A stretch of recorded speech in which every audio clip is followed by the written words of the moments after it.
Hello and welcome to coverage of the final round of the Pittsburgh Flying Disc Open presented by Discraft. BigSexy joining you again, myself, Nate Sexton, Jeremy Koling with me as well, JomezPro coverage. Yeah, we've got some incredibly gifted technical athletes here coming into the final round. It's going to be really exciting to see how they attack this course. We're going with the same layout as yesterday, probably the harder layout that we saw this weekend. Hole 1 starts us off at 384 feet, pretty much dead straight for 90% of the fairway, and then really, really hard to the right. Yeah, the extra 30 feet right that it goes around the corner, it seems to make such a big difference. I mean, really the short tee pad itself, the short basket was already pretty difficult. There's only 11 birdies first round. Yep. And then you bring it 30 feet to the right, it makes it kind of unnatural to finish. So it's a pretty fun, it's a really great starting hole in my opinion. Yeah, I think the tunnel is a really fair width and height. Mm-hmm. I didn't see very many people park this hole, but I did see a lot of people. If you throw a good shot, you're going to set yourself up for that 30-footer, and you have a good birdie opportunity.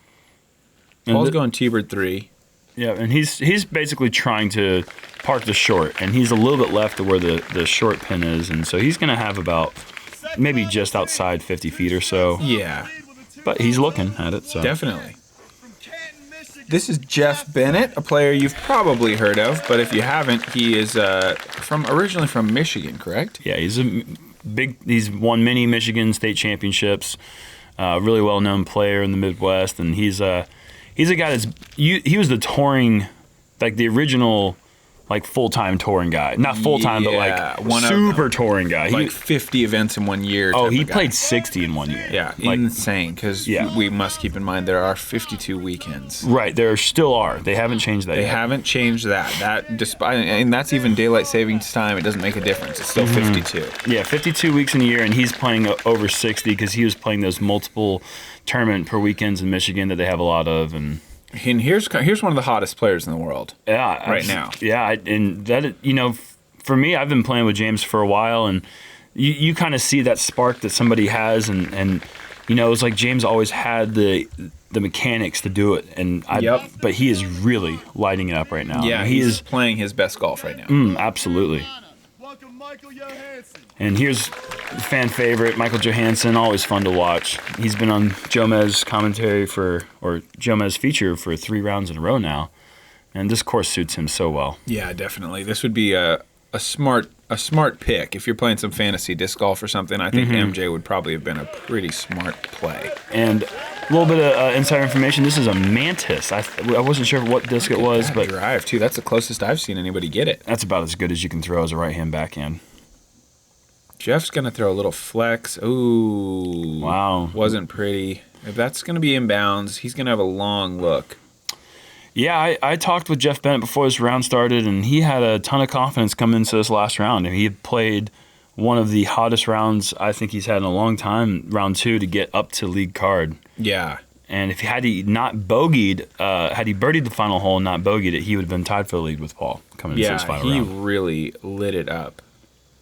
Some eagles, a couple eagle looks, and at least one eagle that he connected on in that second round. Hole 16. He has an incredible forehand roller, which he's going to show us at some point during this round. Yeah, guaranteed. Oh, and Paul is just barely low. The nubs keep him out of the basket there for his birdie. MJ looking to start off strong. Great putt there. I was kind of surprised to see that 25% of the field actually birdied this hole. That's amazing. That seems like quite a bit. There was 19 birdies. That is a lot. And that squeaks in there for his bogey. Yeah, needed that badly. Yeah, there's really, you're already a couple back of Paul. The last thing you can do is give him 2 when he gets a par on the first hole. Yeah, I think you could, as good as McBeth is, that's all it really takes to lose the day. Yeah. In a situation like that, if you already have a deficit, you're going to need a lot of help from him if you're giving away 2 shots in a single hole. And Paul's not going to give you help. He's not a helpful guy. No, not on Sundays. He's not a helpful guy on Sundays. Not for you. For him, he's very helpful. Yeah. MJ with the birdie, Geoff with the bogey, James and Paul taking pars.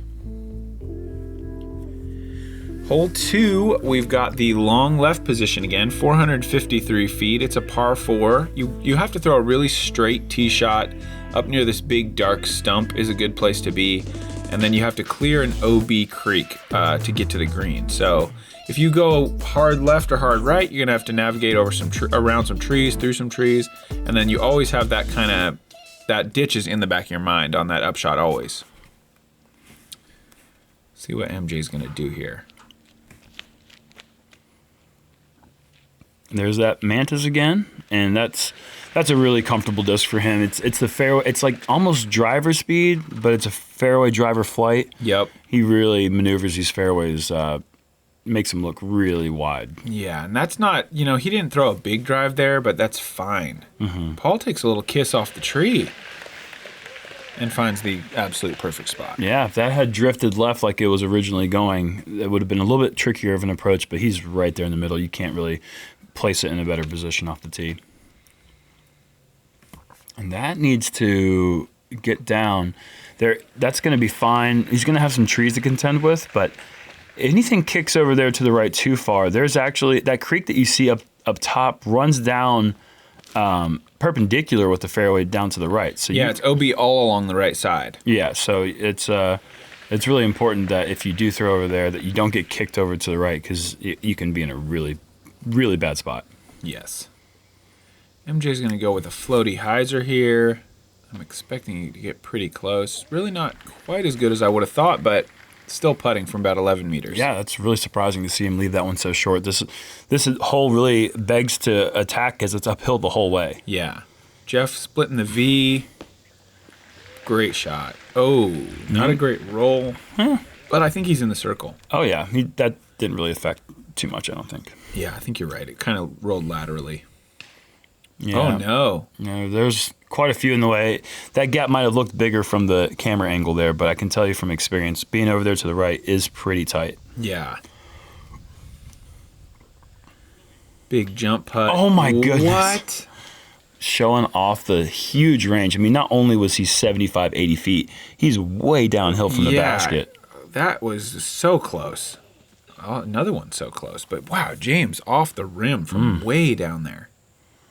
And we must have missed McBeth's approach shot, but I imagine that. Oh, Geoff. Not the start he was looking for. I mean, he actually started off round 2 par, and then went on a tear, and he was, I believe, 13 down through 15. Or 13 down through 16. After eagling the 16th. Right, after eagling the 16th hole. So, I mean, he started off slow yesterday, too. So maybe the first 2 holes aren't... They're not important. They're not important for you to shoot a great round if you can do what the Geoff Bennett game plan. Yeah, if you have the Geoff Bennett game plan, you should be just fine. You like to absolutely shred holes 3 through 17. And that's surprising to see Paul get the only birdie there. I mean, this is...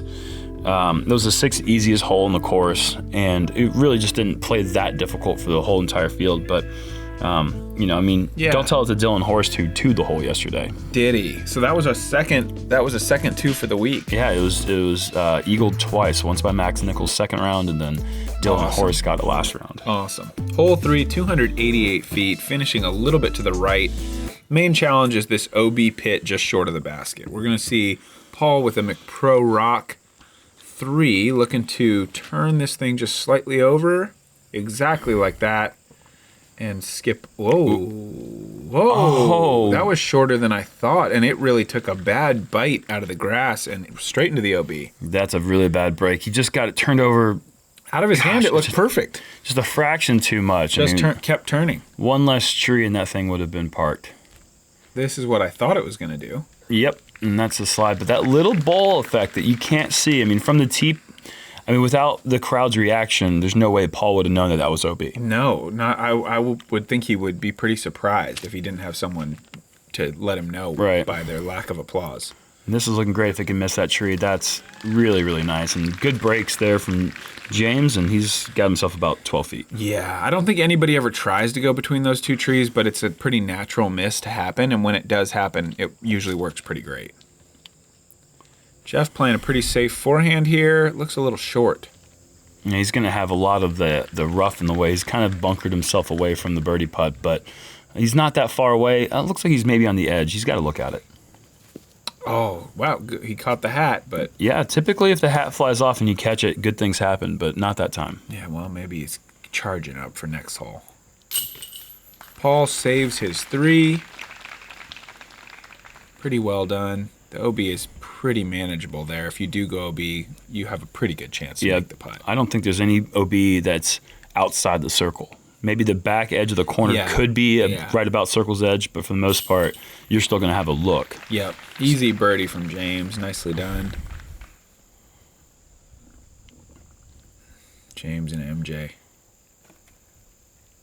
exchange a quick fist bump. I like to think maybe MJ could have looked just like James about 10, 12 years ago. Hard to say.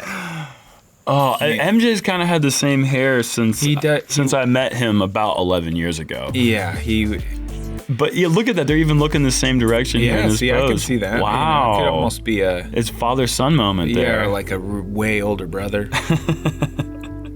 MJ's actually not that old. Par 4 here on hole 4, just 453 feet. So a very short, or 435, excuse me, even shorter than I thought. It's a very short par 4, but it's sharply uphill and then a really hard right turn. So the way all those trees are positioned, it still ends up playing fairly tough, but I think we're in to see a couple birdies here from these guys.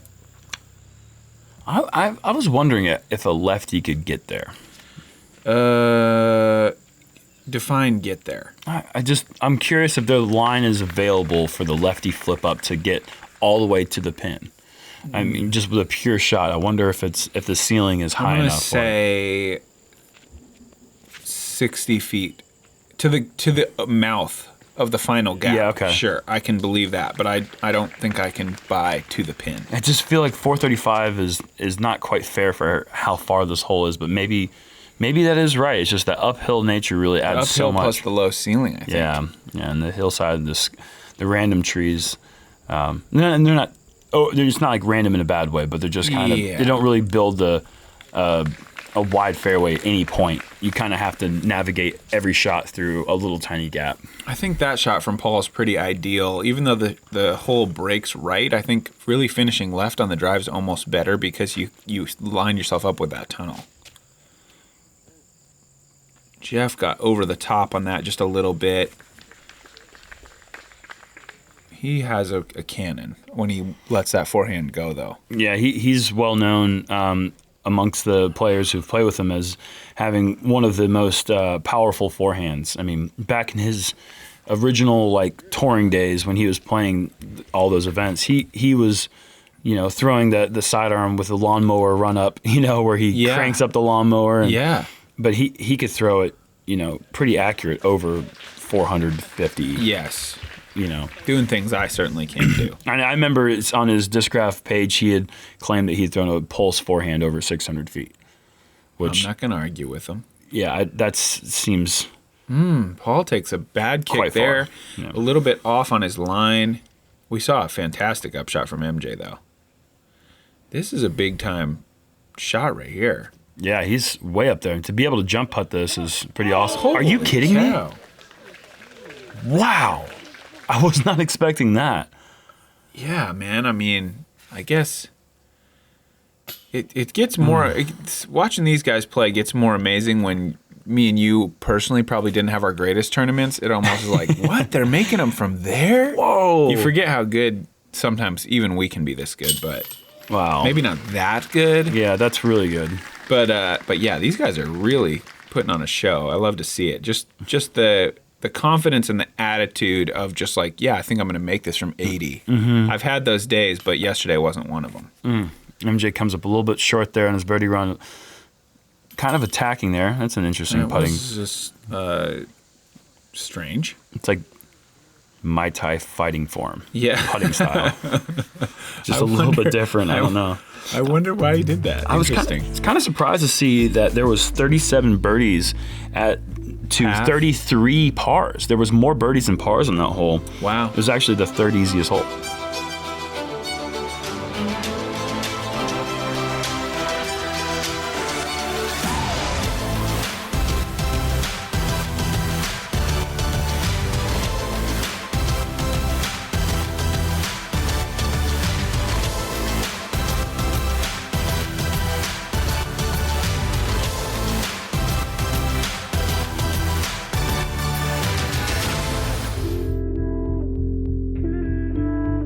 Okay, hole 5, par 3, 276. One of the easiest holes on the course.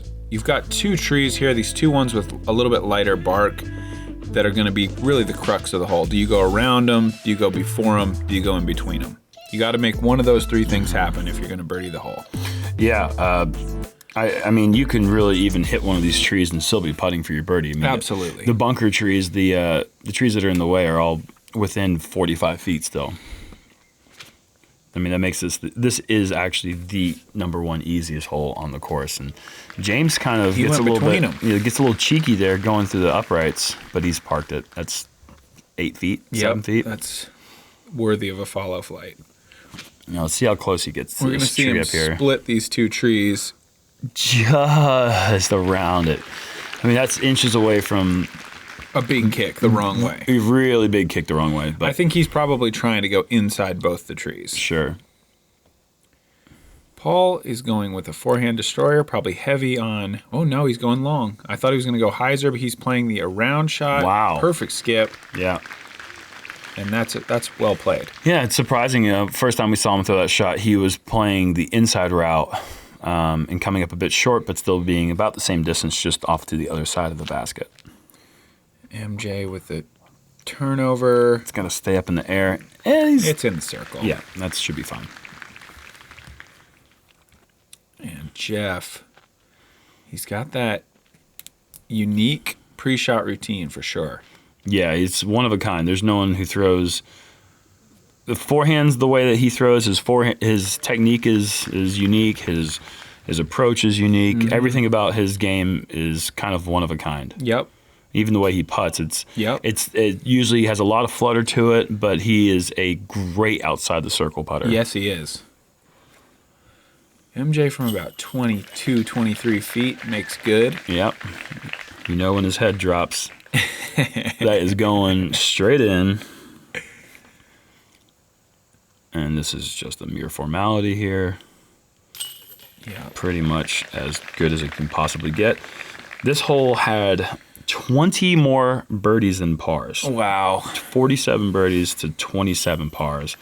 But it did have 2 bogeys, which is really low, but it also got one player really bad, and it had a triple bogey on it, which... No, it did not. It had a triple, which is hard to even imagine how that happened. Whoever you are, man, I feel for you. Yeah. 3 birdies for our lead card. Paul has opened up a 2-shot lead. Hole 6. This is a bruiser.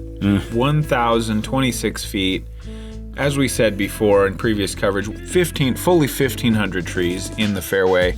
I don't think they're necessarily unfair, though. I think, you know where you need to be. This right side where the drone is flying is a pretty fair alley. It's a really cool par 5. I mean, the tee shot's super demanding. I think we're going to see some rollers out of these guys, maybe some super smooth turnovers.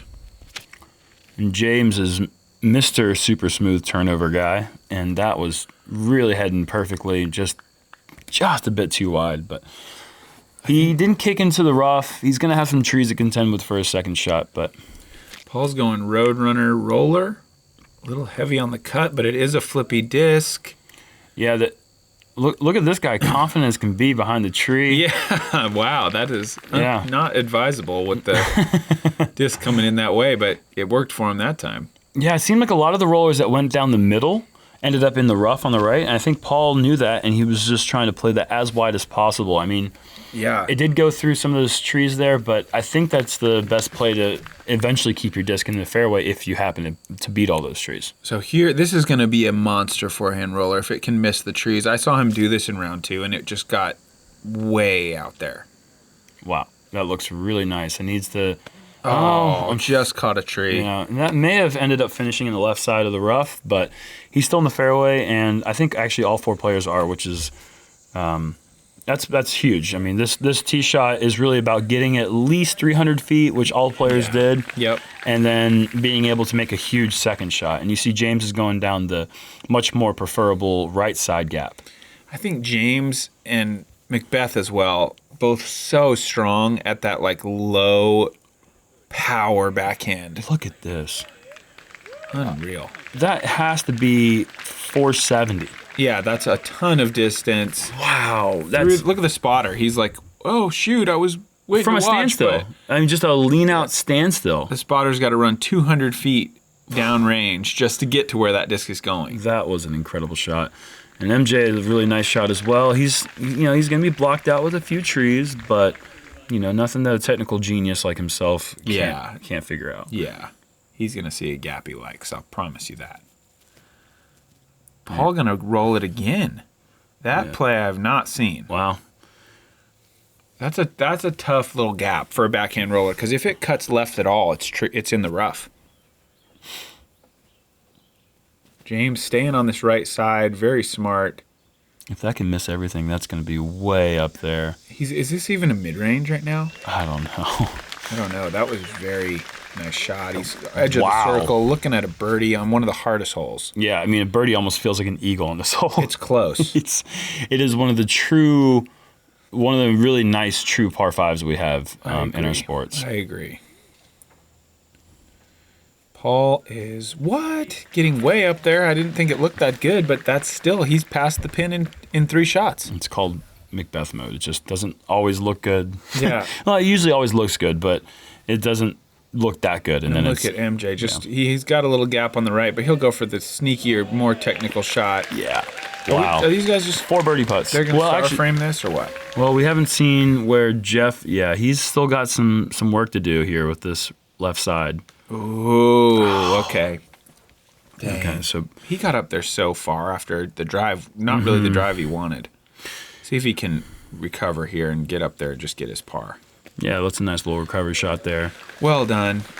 Yeah, this is about as good as you're ever going to see this hole played. Nobody really had a trouble spot. Mm-mm.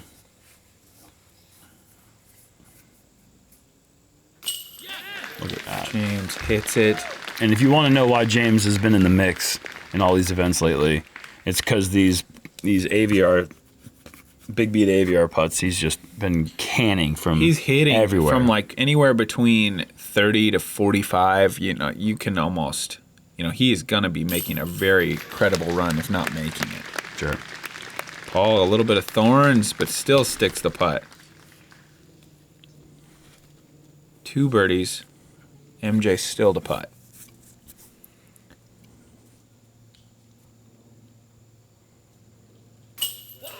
Wow. These guys, they want to win. This is just showing you, how competitive these guys are. They're all locked in. This is a hole where you would think if I birdie this, I'm getting a stroke on the card. And 17 total strokes for the card. There was a 10 on the hole. Yeah. That's almost that tells you all you need to know. I mean, that's crazy. There were triple bogeys, tons of double bogeys, only 16 birdies. They had a fourth of the coming up almost, on it. Almost a fourth of the birdies. Yeah, that's amazing. Yeah. Hole 7 is 345 feet downhill. The tough thing here is just that all these little trees keep getting higher every year. You got to really throw the disc quite high off the tee to clear them, and then you want to throw something overstable that's really going to knife down to the basket. Yeah, I like this one because you really can just get creative. You don't have to throw. Overstable driver is probably the preferred play for most people, but if you feel comfortable with a straight mid-range, you can throw a straight mid-range. You can throw overstable driver. You can throw really anything. It's just kind of a fun downhill little gapper. Yeah, it's a kind of a pretty hole. It's fun to kind of get the disc up in the air, let it glide. Paul, I think, has been going with a gator here. I think this is the hole where he found the spaceship first round. You're right. James looked to be a little bit long, maybe a little wide, but still putting. Paul seems to have put it in the circle. MJ up and over. That's got plenty of height. It looks to be really good. Yeah, and first round MJ hit the lock. This round he almost skips in. Actually, yesterday I believe McBeth hit the cage for the ace. So these guys have been all over it this weekend. Geoff needs a birdie here. He's got to get this round kind of turned around. Yeah, so far he's the only player on the lead card that's really been struggling. But that's actually a pretty friendly reaction off that tree. Mm-hmm. Yeah, that's a really tough spot to be in. I feel like lead card, 3 guys playing fantastic, and you're kind of just bouncing down the fairway. Oh, that was just wow, right on line, millimeters from being good. I mean, just hits the nubs below the actual bar. Yeah. Oh, Geoff, that's tough. And the really tough part is that this is by far the easiest stretch on the course. I mean, yeah. Besides hole 6, which is the 17th hardest hole in the course, or I'm sorry, the second hardest. This is yeah. The 17th or number 2 handicap. Let's go with number 2. Yeah, okay, number 2 handicap. And other than that, the rest of the holes in the front 9 are much easier. Yeah. So to have a struggling stretch at this point it doesn't set up well. Let up. No. I think this is about the last easy one right here. Mm-hmm.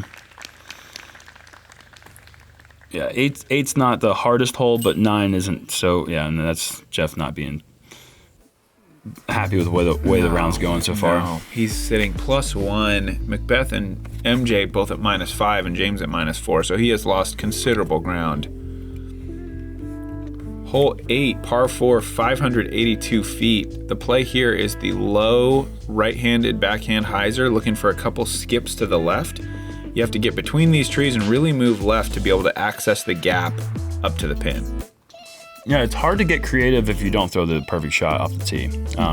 There's a couple different ways you can play it, though. If you do want to play it short, if you have a big overhand, you can just throw a pitch up about 200 feet and then go over the top. Yeah. But if you don't have that play, then you're going to see the more traditional hyzer shot like you see in Paul throw here. Paul plays it a little shorter. I think he's playing a rock 3. So he's not quite going, I mean, he's still kind of crushing it, but he's not going for the way around the corner driver play. Right. I mean, besides what we saw from Simon yesterday, there's really no other ways to attack this. That was amazing. Yeah, going over the top and being 450 feet up the fairway, having to go that steep of an angle up is really pretty insane. MJ also looked to play it on the more conservative side, a little slower disc. I think James might be showing us the aggressive play here.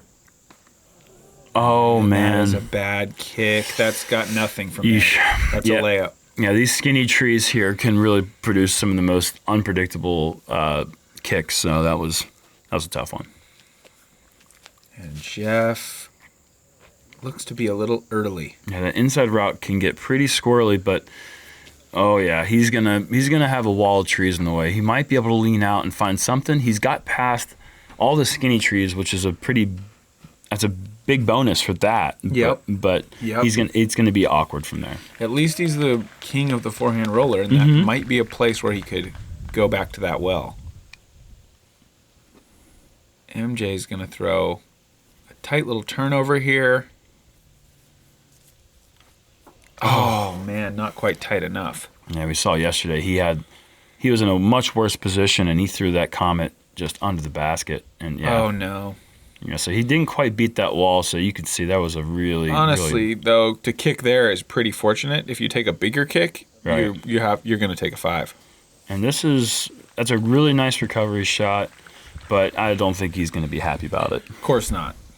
But isolated, that shot itself, he can be happy. But yeah, he needs birdies pretty badly. Mm-hmm.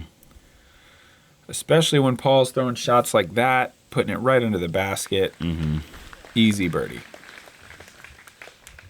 Yeah, you can't make things easy for Paul. No. It's not fun for you. Is James jump putting again? Yeah, he's about 280 feet away. Are you kidding me? What is this? James, we don't see SloMez's for misses very often. How does he do? This is the third one of these. What? That looked perfect. How does it not go in? Just go in. He's hole 2. Yeah. Hole 4. Yep. Hole 8. Yeah. Even holes. Even numbers. From effectively 100 on or more on all of them. Mm-hmm. And he made his one on 6, so it's the even number holes that he's all over it. That's crazy. Wow.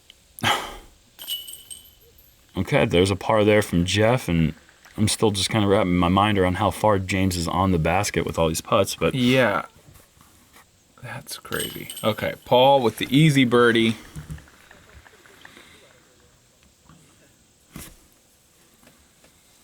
MJ's got this for par.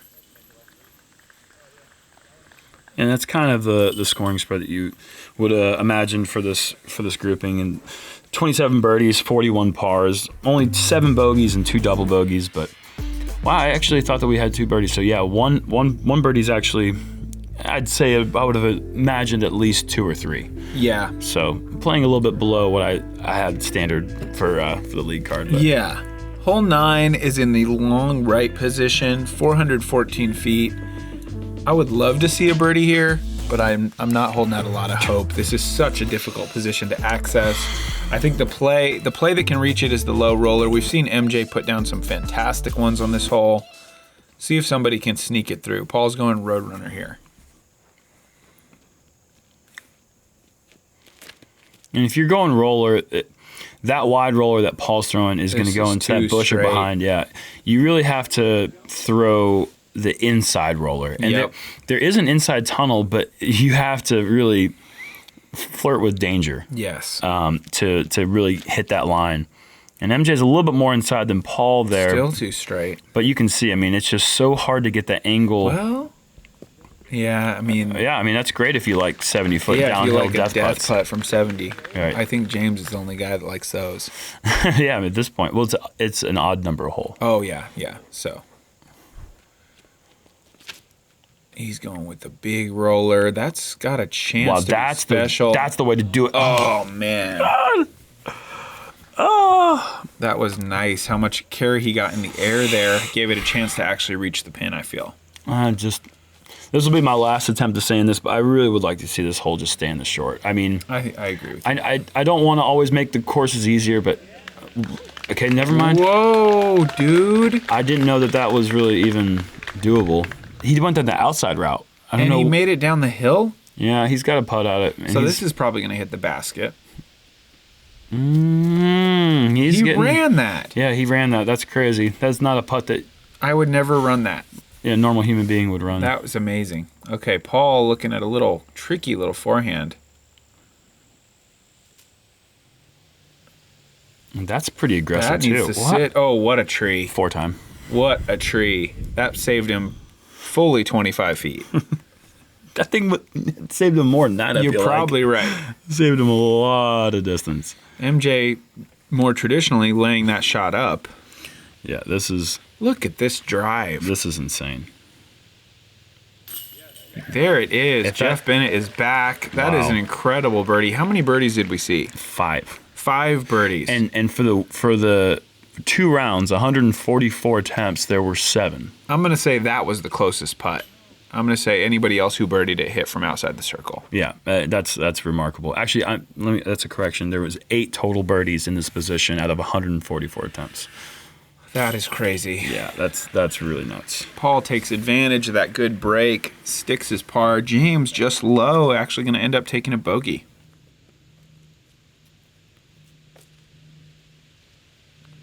MJ after that smart layup, easy par. Yeah, just did the quick math. That's 5% of shots. Wow. 5% birdied this hole. And definitely more bogeys than that, right? Yeah. So that's a good way for Geoff to finish his front 9, which was otherwise very underwhelming. He's set himself 8 back of the lead, which is pretty much insurmountable in 9 holes against Gonna be really tough. Yeah. Gonna be really tough. But I know he's gonna keep trying. And we've got a good battle between everybody else. Thanks again for joining us, you guys. Thanks to JomezPro. Thanks to Innova for supporting the coverage. Thank you to Germ for joining me. And we will catch you guys for the thrilling, we hope, finish of the Pittsburgh Flying Disc Open.